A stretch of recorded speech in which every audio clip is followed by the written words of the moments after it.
Brandon Ayuk's time with the San Francisco 49ers is probably over now that the team is in the offseason. As a result, Ayuk will need to continue his career elsewhere after not playing this 2025 NFL season. The 49ers face a key decision on when and how to move on from Brandon Ayuk. ESPN's Nick Wagoner notes that with the wideout's future guarantees voided, releasing him this offseason would cost nearly $30 million in dead money against the salary cap. San Francisco could instead choose a post-June 1 release, spreading the dead money into $13.325 million in 2026 and $21.247 million in 2027. Those figures would also apply if they traded him, though a trade cannot be designated post-June 1 and would require the team to keep Ayuk on the roster through the summer. Nonetheless, with his time with the 49ers over, CBS Sports' Tyler Sullivan noted the Buffalo Bills and Pittsburgh Steelers as possible landing spots for Ayuk. The Steelers have been an organization that has long been eyeing Brandon Ayuk when he was going through all of these trials and tribulations with the San Francisco 49ers, Sullivan said on a January 21st appearance on CBS Sports HQ. As much as they are an organization in transition, obviously moving on from Mike Tomlin, searching for a new head coach. Aaron Rodgers seems to be out the door. Last I checked, the front office is still intact. I think that this could possibly be a landing spot for Brandon Ayuk.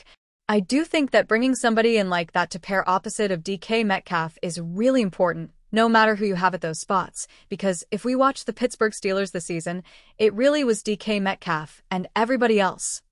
Josh Allen needs a receiver like Brandon Ayuk. Moreover, Sullivan also mentioned the Bills as an ideal landing spot. Buffalo are coming off another playoff disappointment, and the wideout group needs improvement for the 2026 NFL season. They were not able to get it done this season, in my opinion, because of the lackluster wide receiver room, Sullivan added. You need somebody like Brandon Ayuk at least, who has that all-pro caliber talent. Obviously, he's coming off the injury and this tumultuous tenure with the 49ers, but if he arrived in Buffalo, he would be the best wide receiver they've had since Stephon Diggs. You look back to this season, Josh Allen was throwing to guys like Brandon Cooks who arrived in the middle of the year, late October, November range. That's not going to cut it if you're Josh Allen trying to contend for a Super Bowl. Brandon Ayuk does fit that billing of a number one wide receiver when his head's on straight, when he's fully healthy. 49ers ready to part ways with Brandon Ayuk. On January 21st, 49ers general manager John Lynch and head coach Kyle Shanahan spoke to the media at their end-of-season press conference. It was during this moment that Lynch stated that Ayuk's time with the Niners is likely over. I think it's safe to say that he's played his last snap with the Niners, Lynch said. Hat tip ESPN. It's unfortunate. A situation that just went awry. And I will look long and hard at what could have been done differently, but sometimes it just doesn't work out.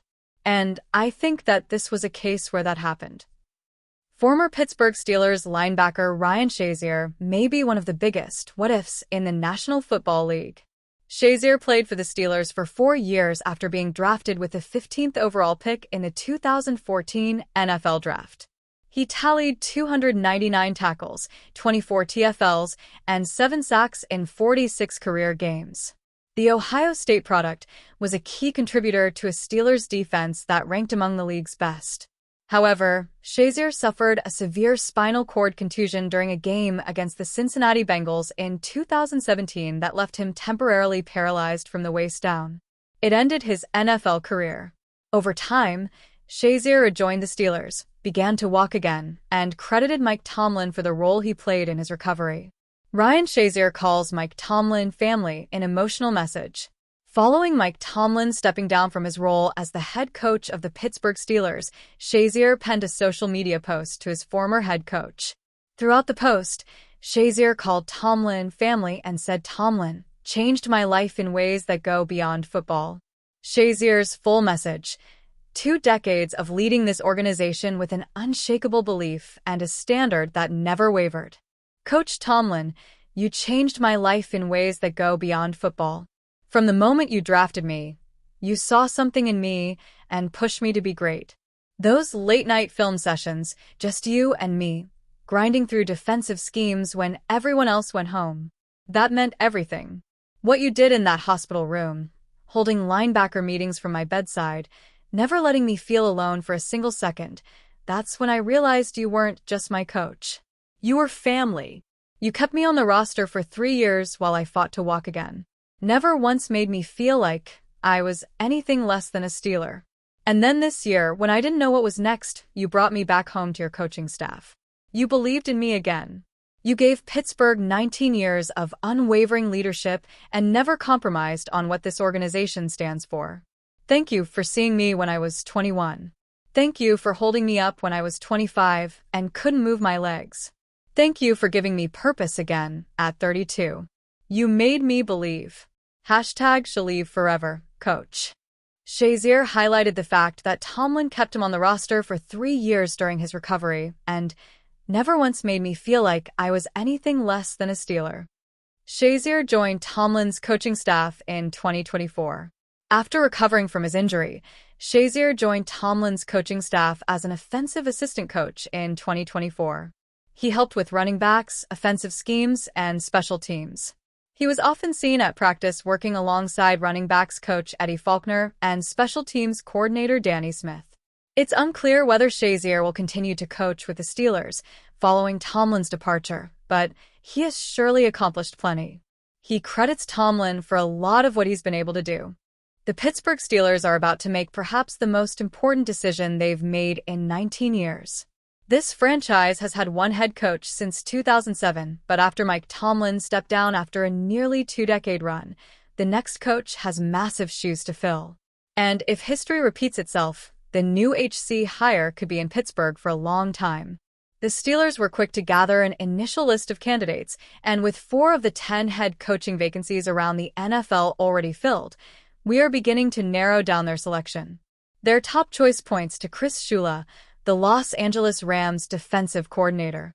This has been a name linked to Pittsburgh from the beginning of the process. However, with the Rams set to enter the NFC Championship game, Shula has been unavailable to meet with the team in person. Other candidates still in the hunt include Rams passing game coordinator Nate Schilhasa, Dolphins defensive coordinator Anthony Weaver, Vikings defensive coordinator Brian Flores, and even former Packers and Cowboys head coach Mike McCarthy. But the best and most underrated head coach candidate in this year's hiring cycle isn't even on the Steelers' radar. The Pittsburgh Steelers won't consider Klint Kubiak for their head coaching job, but they should. While the Pittsburgh Steelers did have a virtual interview with Klint Kubiak, the offensive coordinator of the San Francisco 49ers, they have expressed zero reported interest in his brother, Klint. Klint Kubiak is the offensive coordinator of the Seattle Seahawks. Despite being just 38 years old, he has served as an assistant coach for over a decade in the NFL.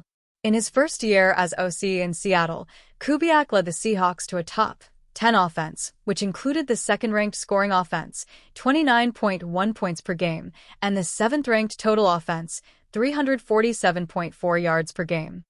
Kubiak is considered by many to be the best offensive-minded young coach on the market in 2026. This past season, we witnessed the success that other young offensive minds like Ben Johnson brought to the Bears or Liam Cohen brought to the Jaguars. While Kubiak is considered a step under these former OC-turned-head coach hires, there's so much upside with a hire like this. Meanwhile, the Pittsburgh Steelers have struggled offensively since Ben Roethlisberger's season-ending elbow injury in 2019, and things have gone from bad to worse since his retirement after the 2021 season. Kubiak could finally put an end to this. Here's the issue. The Steelers have expressed virtually no interest in the young offensive coordinator. And if they haven't considered him at this stage of the hiring process, he's not going to be on their radar at all to replace Mike Tomlin. Klint Kubiak's youth, innovation, and recent success make him the obvious choice to be this year's breakout first-year head coach candidate. Sadly, we can already cross him off the list as a potential Tomlin replacement.